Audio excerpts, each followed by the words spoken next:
So what exactly is in a NuGet package, and how would I make one if I wanted to upload something to the NuGet gallery for everyone to use, or maybe put into a custom repository just for other people inside my company to use? Well, as we've seen, NuGet needs some metadata, so there will be an XML file that describes dependencies and URLs to your project home and version numbers.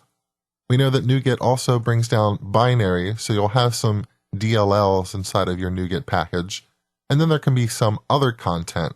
So the startup code that we saw produced when we installed ninject.mvc3, that had to be inside of the package somewhere as a template that could be placed inside of my project and customized to meet the right namespace and so forth.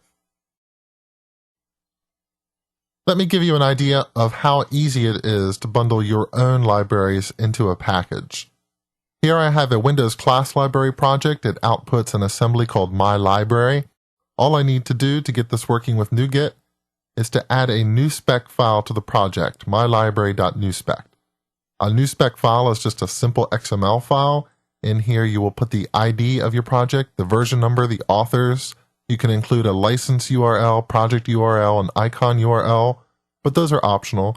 You can also include a description and a summary. For this NuSpec file, I'm going to tell NuGet that it needs to bundle up the DLLs that it finds in the bin debug directory and put them into the lib directory of the package. The lib directory is that special location where NuGet knows that, this is something that you're going to want to add to the project, add a reference to the DLLs that are in this lib directory. With the NuSpec file in place, all I need to do is open up that package manager console. I'm going to type new package, and instantly it creates the package. It's created mylibrary.1.0.new package. Let's open this in Windows Explorer, and you can see there is my package file. If we open this up with a zip utility, then inside of here I can find my NuSpec file has been embedded inside of here. There's the lib directory with my library. I can also take this new package file and I can put it in a custom repository or local repository that I have on my C drive called ctemp packages. I'm going to drop it in here alongside a local copy of mock and automapper that I have. And so with those three packages in place, let's flip back into our web application.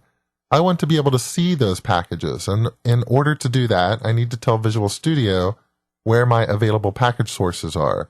I can do that by clicking on this icon in the Package Manager console or going into Tools, Options, Package Manager.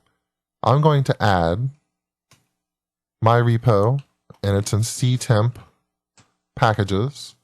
Once I add this, I could bump it up to the top to set it as the preferred source for my packages. And now if I select that repo from this drop-down list, I can say Get Package Remote, essentially give me a listing of all the packages that are available in the remote store, and I see those three packages, Automapper, Mock, and my library. I can do the same thing if I came up to my web application and said Add Library Package Reference.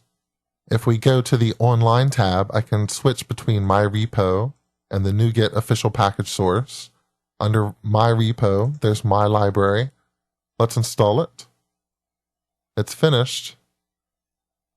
And now my library is a part of the web project.